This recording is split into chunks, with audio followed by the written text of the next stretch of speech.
新来的上司总是针对我。闺蜜提议给他写封情书就老实了，我照做了。第二天，总裁办公室里，男人捏着我的情书，嘴角微翘。直接领证可以吗？婚礼选西式还是中式？钻戒喜欢几克拉的？秦景如，方便今晚加个班吗？会议上，男人屈指轻敲着桌面，头也不抬。我刚要提出反抗，他合上文件看过来，有加班费。好嘞，赵总，看在钱的份上。结束会议后，和几个同事回办公区的路上，有人提到我的名字。景如上次项目完成那么出色，得了笔奖金，怎么不请我们喝咖啡呢？虽然不喜，但是我不敢表露出来。肉疼的拿出手机询问每一个人的口味，身边经过一个人，淡淡的木质香，这个香味全公司只有他身上才有。我小跑几步追上去，赵总，我请大家喝咖啡，你想喝什么？男人停下，偏头看我，眼神寡淡。谢谢，但是不用。明明都在一起共事几个月了，态度还是如此冷漠。我费解，到底是哪里得罪这个人了？同事们约着晚上去哪里嗨皮，纷纷留下同情的目光。我强装笑意，嘴上无声骂了好多脏话。公司有1个小时的晚饭时间，我趁机出去透气，给季婉吐槽。这个月第4次了，每次都是我加班啊。白瞎当初他来的第1天，我还夸他帅，居然是个不折不扣的无良上司。我信了妈妈的那句话，漂亮男人最危险。女人笑嘻嘻道，你以前还说要是天天看到这张脸，死而无憾了，怎么现在句句都在骂人家？我呸了声，那是口嗨，年少不懂事，没看清人。他连连安慰，我心里勉强好受点，问了句，我女儿怎么样了？医生说什么了？放心吧，不闹腾了，小乖在输液呢，我看着的。小乖是我捡来的小白猫，流浪了好几年，留下了后遗症，肠胃经常出问题。季婉怕我不放心，还接连拍了好几张在医院的照片过来。猫猫温顺地趴着输液，看得我心都化了，脾气也收敛了几分。看在我们小乖的面子上，我暂且忍着吧。季婉冥思苦想了一会儿，有一个方法，或许能让他不针对你。什么？给他写封情书就老实了。我犹豫，靠谱吗？季婉，你试试看，正常点的男人可能会心软，放过你。不正常的呢？不正常的，那你也可以多恶心他。2个月前，总公司要来一位新上司时，我是不知情的，以至于那天闹出了一个好大的笑话。医院打来电话说小乖的情况不太好，需要我去签字做手术。我找不到主管，只得先跟他在微信上说明了下情况。公司是不允许早退的，跟做贼一样，偷偷摸摸溜到停车场，却不料我车前被一辆没见过的黑色奥迪挡住。我按着上面留的电话打过去，眼神不经意间扫到那串 B 一般的车牌号，该不会是哪个大客户的吧？正要挂掉，那人接了，你好，声音清润，是个年轻人。我简单说了下情况，对方很有礼貌，表示马上下来挪车。我感叹还是好人多呀。可是没多久，看到向来拽上天的主管屁颠屁颠跟在一个男人身后，嘴里还恭恭敬敬地说，这点小事吩咐我们做就是了，哪还劳烦赵总您亲自来。男人穿着黑色衬衣，边走边挽起袖子。无事，也是我胡乱停车给别人造成的困扰。那一刻，尽管不知道他是谁，我就知道自己要完了。主管看到是我，眼睛都气圆了，指着我发出警告的眼神。这位是总公司来的赵总，赵锦燕。痛失全勤讲的我已经提不起什么精神了，唯唯诺诺喊了声赵总。你有急事，需不需要我送你？男人将车挪开，降下车窗，偏过头来。换个身份，换个时候，我都会色心大起，好好逗逗他。但是现在，小乖最重要。我启动车，经过他时，很大声地说了谢谢。我女儿要做手术，我必须赶去医院。身后没有人回应，因为走得急，所以没有注意到男人放在方向盘的手停顿了一下。3，察觉到身后有人靠近，我回头，赵总。男人穿着铁灰色衬衣，工作1天下来也只是袖子上多了几道折痕。他有点近视，所以晚上会戴着一副金丝边眼镜，比白天多了几分温雅斯文。赵锦燕放下一杯咖啡，淡淡道：辛苦了，你知道就好。我笑容勉强得很，来我办公室一趟。放下这句话人就走了，我跟着进去，以为他要交代什么工作任务，谁知男人推过来一份章鱼小丸子，还冒着热气。吃完宵夜你就可以下班了。我不敢动，提醒道：我工作还没有做完呢，工作是永远做不完的。那你为什么还让我加班？生气了？他突然抬眼询问，我才惊觉把那句心里话说出来了。既然他都问了，不是生气，只是觉得赵总每次叫我加班都是些无关紧要的事情，而且不到1个小时就让我下班。你是不是因为上次我早退的事情故意要给我一个教训？第1次是让我给办公室的花浇水，第2次是让我整理他书架上为数不多的书籍，第3次是帮他遛狗。当然这个我拒绝了。抱歉赵总，我家的小乖对狗毛过敏。至今都记得他当时的眼神，好像有点伤心，不过被隐藏得很快，随后说没事。所以这几次下班总结给我的感觉是他在没事找事。他沉默了片刻，刚张口，手机响了，上面显示最不好惹的陆女士。不知道是不是我的错觉，从他的眼神中我看到了如释重负。男人不仅当着我的面接了，还开了扩音：赵锦燕，你小子又躲公司了，老娘跟你说的话又到耳旁风吧，人家周姑娘又漂亮又嘴甜，你去见见怎么了？原来他在经历催婚啊，有点惨。赵锦燕看着我，对着电话里说：妈，我真的在加班，员工都在呢，不信让他跟你说。说完他挑了下眉，示意我开口澄清。我弯腰凑近手机道：阿姨，赵总确实在公司加班，我是他下属。陆女士哼了声，勉勉强强说信了，然后又开始数落：你加班就算了，怎么还拉着小姑娘一起呢？加班不利于健康。赵锦燕很公事公办的态度，会给加班费3倍的。电话挂断后，我立马保证，关于你被催婚的事情我会保密的。再见赵总，我下班了。顺便还将那份章鱼小丸子拿走。身后的人没说话，目光追随着我的背影。所以赵锦燕是为了躲相亲才窝在公司的。那拉上我算怎么回事？加班费固然香，但是我这人适合摆烂，最烦待在公司，这个发财的机会还是让给别人吧。脑海里想起今晚说的那个馊主意，写情书，这对我来说不是信手拈来吗？不到10分钟的时间就写了满满当当的一页，很肉麻，很恶心，让人看一眼就生处不是。第二天我就迫不及待地溜进总裁办公室里，夹在一个必看的文件中。你在做什么？赵锦燕突然回来了，我慌慌张张转身，绞尽脑汁在想借口。我来给你送豆浆。一杯被喝了一半的豆浆对我递过去，然后又一副刚想到的样子，露出歉意。突然想起来赵总不喜欢喝豆浆，那算了，谢谢。手中一空，男人已经接过去了，面无表情地轻抿了一口，上面还有我的口红印。怎么啦？见我直勾勾地看着，赵锦燕问道。就在3秒前，我们间接性接吻了，懂吗？我懂，所以我不敢吭声。谁不知道此人洁癖贼重，坐公共区域的位置都要用酒精消毒，衣服多一滴水渍都要立马换掉，早死晚死都得死，还是坦白从宽吧。我极其为难地咬着唇。赵总，我想对你说。景如，有人给你送来了一束花。秘书姐姐敲了敲门，我说了句稍等，心不在焉地出来了。外卖员将一束艳丽的红玫瑰放在我怀里，擦了擦汗。秦景如是吧？请你签收一下这束花。同事纷纷围过来询问是谁买的，我脑子也是懵的，直到在花朵间隙中找到了一张卡片，上面写着爱你的第45天从送花开始审议。两眼一黑，果然是他。审议是前几个月老妈那边推过来的相亲对象，见面的第一天我就直说了自己没有恋爱的想法，他也明确说对我有好感，于是从那天开始就开始各种花式追求我。公司的位置估计是老妈泄露的，我拨通了审议的电话，那边接得很快，笑意疏朗。花喜欢吗？抱歉，我不能接受。他停顿了几秒，缓缓说，那你就扔了吧，我把钱转给你。我翻出微信，他说不用，转过去也不会接受的。那好办，我找同事换了300块钱的现金，交付给刚才的外卖员。麻烦你按照我这个地址送过去，给一个叫沈毅的男士，跑腿费我这边付。同事知道了来龙去脉，问这花怎么办？那当然是借花献佛了。我抱着花敲门进赵锦燕办公室时，他一言不发，低头不知道在看什么，皱着好看的眉目。清了清嗓子后，赵总，我必须要给你坦白一件事情。其实刚才他缓缓抬头接过我的话，秦景如，你喜欢我？我眨了眨眼，喜欢这张脸确实也算一种喜欢。紧接着，男人2指夹着我昨晚在网上誊抄下来的情书，我需要一个解释。他有点严肃，我不太了解，直观觉得应该是在发怒的前兆，是不是玩大了？初一都做了，都到这一步了，我得硬着头皮闹下去。是的，赵总，其实我暗恋你很久了。他挑了挑眉，我脑子在这刻转得很快，想到了先前看过他的一些资料，于是随口胡诌。那当然是在高中的时候了，我们一个学校的，你是不知道的，但是我一直躲在角落偷偷看着你。哎，你肯定是不懂暗恋者的苦。赵锦燕垂下眼，轻声说了句，我当然懂。我听清了，微愣，原来赵总年少时也有爱而不得的人啊。好像是戳中他的伤心事，男人幽怨地看着我，这个嘴呀。我心虚地将眼神移开，继续说着先前准备好的台词。看到你到我们公司时，我觉得更爱你了，特别是经过这段时间加班里的单独相处，我觉得是上天在给我机会。你说你这么好，我要是不下手多可惜。宝宝，我们在一起吧，好不好？我不许你看其他女人，不许再出来工作，我想把你关在房间里，衣服都不许穿的那种。妈的，怎么感觉像个犯病的私生？几乎是咬着牙说的，因为我怕自己会忍不住笑出声，跟有病似的。正常人听到这些话，要么考虑报警，要么躲得远远的。男人从头到尾都未打断，仔细看，耳朵好像还红了。你真这么喜欢我？我猛点头。爱惨了，我要是拒绝你了怎么办？他眼底闪过纠结，我故意装作心痛的样子。那我一声不嫁。他脸也红了，我心里狂喜。他红温了，我他妈就是个天才啊！喜滋滋的等着那句以后你不用跟我加班了，却没想到男人眼里释放出笑意。他起身走过来，垂眼看着我怀里的花，送我的。我被迷得差点失控，抿了抿嘴角的口水，点了好几个头。确切点说，这是赔礼道歉的。那我接受了，接受道歉。可是我还没有说啊，心里开始生出不安。不会是？赵锦燕捏着我的情书，嘴角微翘。我接受你的表白了，我喜欢一站到底的，所以直接领证可以吗？你女儿她不介意吗？算了，我能搞定。婚礼选西式还是中式？钻戒喜欢几克拉的？我一副天塌了的样子。你认真的？男人笑容寡淡几分，道：你不是认真的？我是认真的吗？我偷偷找到了李特助，听说他是跟着赵锦燕一起从总公司来的。赵总他对感情是什么态度？李特助想了想，赵总以前被女人骗过，抑郁了好几年，所以我觉得他最怕欺骗了。如果再来次打击，我估计他会做出什么不可控的事情。我再也不敢笑了，意识到自己招惹了一个不该招惹的人。所以赵锦燕会答应我那荒唐的表白，是因为有过心理创伤，间接性的不想伤害我，满足我，也算是在疗养自己。好惨，好可怜。我将事情转述给季婉，他鼓掌感叹：哇哦，大情种！如果事情能倒回在前一天，我死也不会干出这种事。要不我就说腻了，分手，这是我唯一能想出的办法。今天下班时，我清清楚楚看到赵锦燕把我的备注改为未婚妻，她未免太快了。季婉摇头，觉得不妥。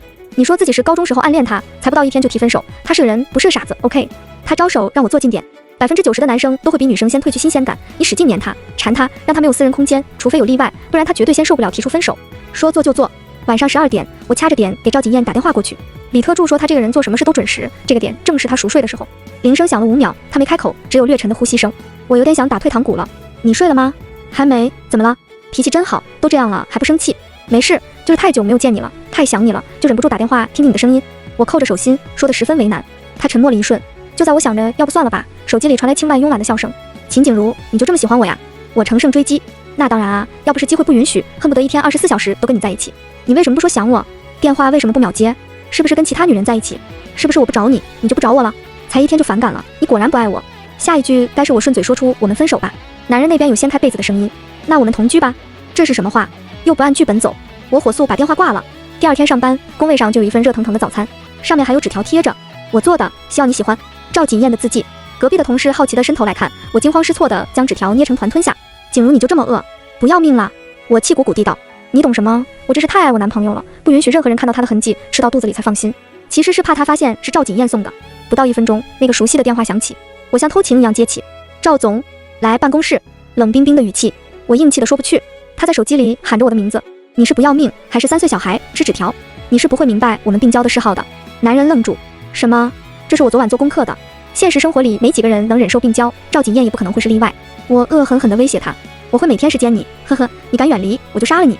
好让人难以启齿的话，偏偏他却笑得撩人。好啊，犯规。对方在用美男计，我努力继续做，试图在用热暴力让赵锦燕厌恶我。李特助说他在开重要会议，我故意打电话，脸上不显，心里狂喜。你小子敢挂，我就敢分手。结果还没有开心3秒，他接了，乖点，我在开会。然后转过来5万，备注是自愿赠与。挂完电话后，我捂着眼睛偷笑，该死的，真的很不想承认，我真的好吃他这一套。下班后，我边等电梯边在手机上给今晚汇报，此方法行不通。有人拦住去录。秦景如，你现在骗不了我了，那天我都看到了，你拒绝了那个姓沈的追求，用的理由是不喜欢，所以你分明还是单身。眼前戴着大框黑眼镜的男人是先前对我死缠烂打的追求者，我不喜欢他，所以干脆说自己在和老公闹离婚，争夺女儿抚养权。特别重点说了下，老公有暴躁症，喜欢打人，他才不甘心地放弃了。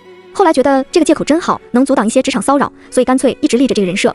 没想到沈毅那束花让他看出了我的谎言，真是个麻烦精。不过没关系，我干脆供出了赵锦燕。我老公是你上司，你确定要跟他抢女人吗？他不信，气急败坏，不知廉耻。你是什么货色？赵总会看得上你？这个借口比上一个还烂，真当我是傻子啊？我环视了一圈，同事们脸上震惊之余也是存在质疑的。这么大一个八卦没人信，可真难受啊！我多诚实啊！电梯门开启，同事们统一的往后退，周围安静的过分。我抬头，电梯里是赵锦燕，男人一身商务西装，微微靠墙，语气清雅。秦景如，进来，我跟你说点事情。正是下班点，被上司扔下这句话，10有8九没好事。同事们纷纷用怜悯的目光看着我，一个关系较好的偷偷安慰我，没事，我会让他们对刚才你湖州的事情守口如瓶，不会传到赵总耳朵里的。真是个好人啊！我迎着男人趣味的眼神走进去，头皮发麻，主动站离门口近点，压根不敢回头，但是总能觉得身后的人要把我盯穿了。你在紧张什么？我嘴硬，才不是，我是怕自己控制不住自己扑到你，这会儿都是在给你留面子。然后直勾勾地盯着前方，死电梯，慢吞吞的。他轻笑了一下，我莫名紧张起来，拼命按住发抖的手。他走近，几乎是与我挨着。你还没有回答我昨晚的问题，我们同居怎么样？我下意识看向他，目光坚定。不行。赵锦燕嘴角笑意扩散，你不是说要24小时都看到我吗？这是给自己挖坑了吗？赵总，我能问问以前骗你感情的女人现在怎么样了？话题转到了他没料想到的方向上，所以男人认真地盯着我看了许久。你就这么想知道？我很确定地点头，主要是想衡量坦白后的代价。挺惨的，生不如死。他笑了笑，移开视线，正抓耳挠腮想办法解决自己惹下的麻烦，但是他注定是要失败的。我的脸色光速变白。季晚听说了这个糟糕的事情，有点劝我放弃了。要不你假戏真做了吧？那怎么行？听他那语气，感觉心里还是想着从前那个白月光，我怎么好意思介入他俩人的感情呢？我很严肃地拒绝了。他咬着手指，低头刷了会手机，然后突然抬头，眼睛放亮。还有个办法，这次只许成功，可许失败。季晚说要让一个人讨厌跟你单独待在一起，那就找他借钱。于是我天天都要发消息问赵锦燕借钱，不说归期的那种。连续了1个星期，事情没有如季晚说的那样发生。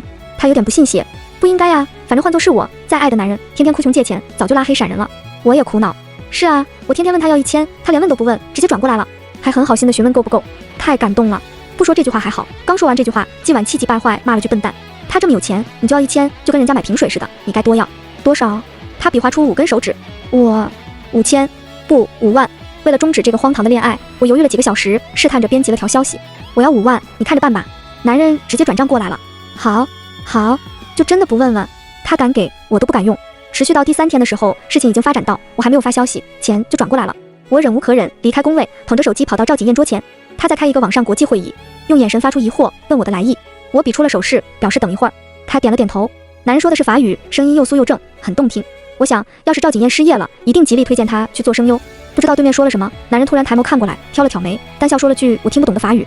我不敢动，只是转着眼珠子，再回想吃完饭是不是没补口红，还是后来的后来，晚睡时赵锦燕突然凑到我耳边说起多年前的今天。他解释这句话的意思是，我有喜欢的人了，而且就在看得到的眼前。这个麻烦还没有解决完，另外一个麻烦就来了。我被陆夫人约见面，电话里她再三说道，不要让赵锦燕知道。去的路上，脑海里闪出无数个电视剧的场景。豪门夫人拿出一张卡，高高在上的说离开我的儿子。我居然还有些兴奋，这不就可以顺其自然的跟赵锦燕提出分手吗？于是我左思右想，要如何扮演好一个深爱到离不开他的女人。谁知刚到时，一个看起来年纪没比我大多少的女人激动地跑过来，险些崴脚。只要你不离开我儿子，多少钱我都给。赵锦燕的妈妈真年轻，不仅年轻，说的话我还听不懂。这是当时的心理活动。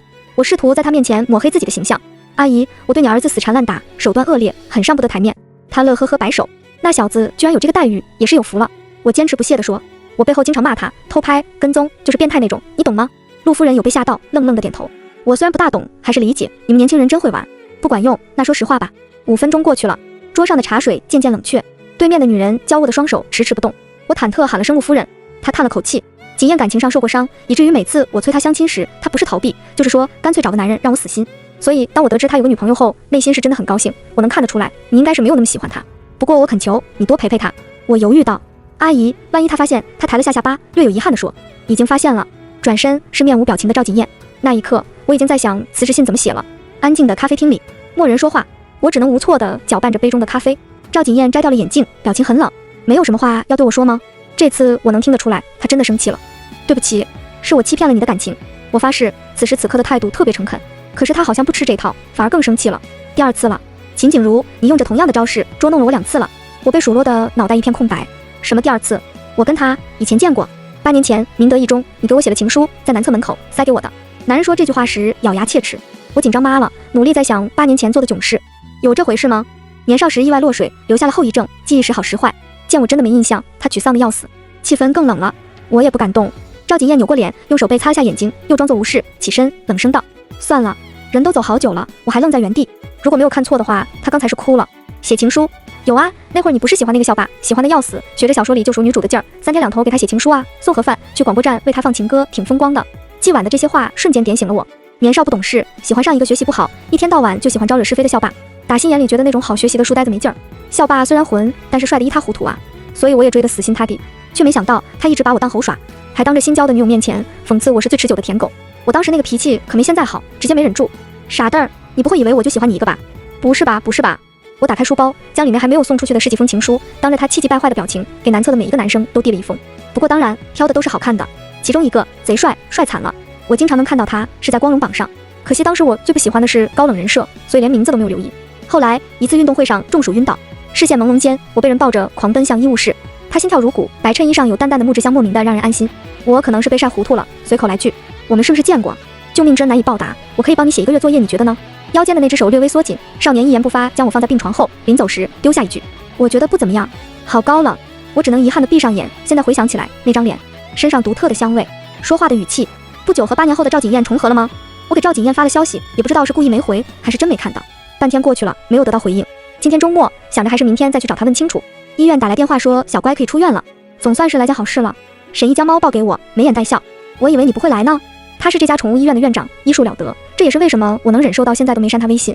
怎么会？我女儿大病康复，我这个做妈的怎么也得来接她。小白猫见到我时就不安分了，一直喵喵叫。沈毅解释，他想你了。我又亲又抱，意识到他是小乖的救命恩人，诚心要邀请他吃饭。现在方便吗？男人抬手看了下手表上的时间，淡笑，可以。地方是我选的，消费水平对得上沈毅的身份。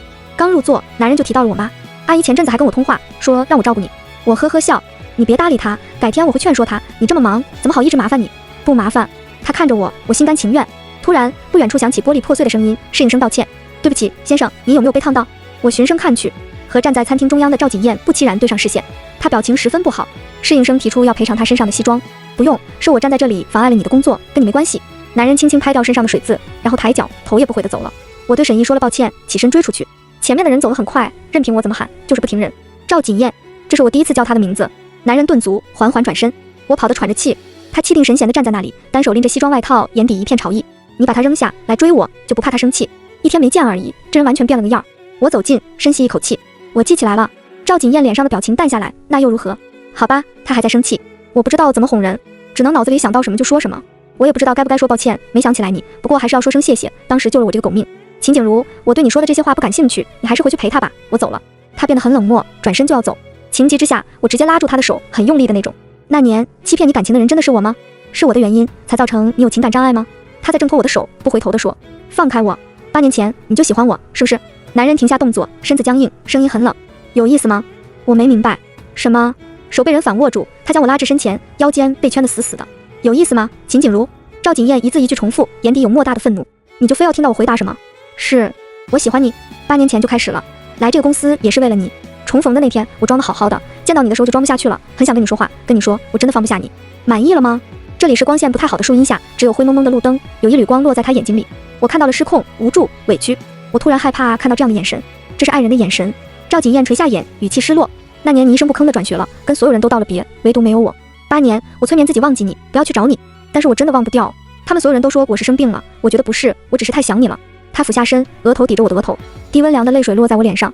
他轻声说：“秦景如，你说喜欢我的那天，我用了1分钟的时间说服自己，做小三也心甘情愿。因为这句话，我总算找到了理智，抽离点距离，抬头看他。小三。”赵锦燕老实点头。你不是在和老公闹离婚吗？还在争夺孩子，居然向我表白，我只能说服自己，做小三就做小吧，总比没名分好。我突然想笑，真的笑了。赵锦燕怎么有点傻乎乎的可爱？她不明白我在笑什么，有些无措，想要放开我。我搂住她，跑什么？我又不会吃了你。男人气势现在弱下来了，声音也弱弱的。你笑我？睡得好好的小乖被我从猫包里抱出来。我抬起他的头，别睡了，见见你新爸爸。赵锦燕人都傻了，说话都说不利索了。她就是你口中的女儿？对呀。那你老公呢？我哄着猫，眼珠子转啊转。经常有人要给我介绍对象，拒都拒不掉，我干脆就说已婚了，没领结婚证。人家一听，个个都离我远远的。赵锦燕自言自语，难怪我先前让人查，分明没查到你已婚的消息，你却口口声声说已经有老公了。我起了玩心，故意逗他。对你有影响吗？反正你的位置是2房。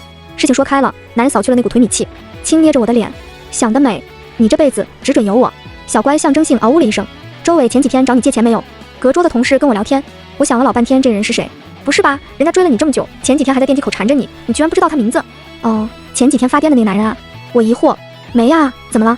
同事抱怨，上个星期他不是被辞退了吗？本来就是个好吃懒做的，没了工作后天天在家里睡大觉，钱用完就找我们借。辞退？我倒是真不知道这个事情。听说这人先前是走了某个小主管的后门进来的，在公司浑水摸鱼好几年了，也没人敢说他的不是，所以能做这件事的只有某人了。到了下班时间，手机里准时响起，我在停车场，我是最后走的，电梯直达停车场。一辆黑色凯宴开过来，赵锦燕摇下车窗。上车之前，我能不能威胁你一下？他最近很幼稚，头像要换成情侣的，害得我跟同事解释只是撞头像了，自己偷偷去定制了一对戒指。我要是哪天没戴，他就故意在床上报复我。某天我看着小说，随口感叹里面的男主简直是人间理想，有钱有颜巴拉巴拉的。他听进去了，各种各样给我塞黑卡，买奢侈品，动不动就扔来一本房产证，全是别墅的，天天穿高定西装，车子1个星期都不带重样的。我配合道：“你说行不行？看我什么时候给我正宫名分？我不太想这么高调，所以在一起1个月了，一直瞒着所有人。”赵锦燕开始闹了，看你表现喽。我以为他听到这句话会更积极表现，但是没想到晚上男人偷偷摸摸上床按住我，等着，我现在就表现给你看。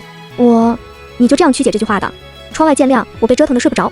手给我，一只骨节分明的手映入眼帘，我愣愣地交出手。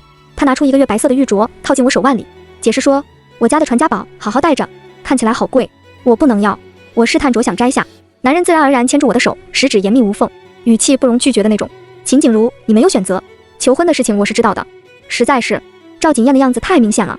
那天她接连出岔子，还在会议内漏嘴喊我老婆，我也有幸体验到了万众瞩目。不过知道归知道，在真的置身在他精心布置的求婚现场时，我内心还是被触动了。男人紧张到直接双膝下跪，惹得外场的人哭笑不得。我忍住了，怕他没勇气继续。秦景如，愿意嫁给我吗？他真诚地看着我，拿着戒指的手在抖。愿意。说完这2个字的时候，赵锦燕红了脸。婚礼准备了3个月，极其隆重。我看到沈毅的时候极其意外。赵锦燕从身后靠拢过来，我邀请的。男人的直觉不看到你结婚他是不死心的，真是幼稚。婚礼的最后环节是抛捧花，寓意着接到的人下一个结婚。不过我玩了把新奇的，将花换成生菜，表示生财。那天一堆秉持着不婚主义的年轻人们在台上抢疯了。今晚是最后的赢家，赵锦燕少年番外。知道秦景如这个名字时，是在一个很烦躁的午后。有多烦呢？我恨不得想跳下前面那个有10几米深的水潭里，消失离世。一个纸飞机掉落，在水面上荡起波纹。少女像风一样跑过来，嘴里不断嘀咕：脑子呢？我脑子呢？她趴在水潭边，伸出手想要去捞。我从来不喜欢助人为乐，心里只觉得被人打扰后的不痛快，转身离开。还未走远，听见扑通一声，有人掉水里了。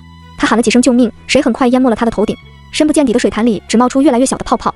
见死不救我还不至于，手表都来不及摘下就跳下去救人。他在水中挣扎，我抓住了他，拖上去后，少女没撑住，因为呛水昏迷。纠结只有3秒，等回神过来时，我已经俯身为他做人工呼吸。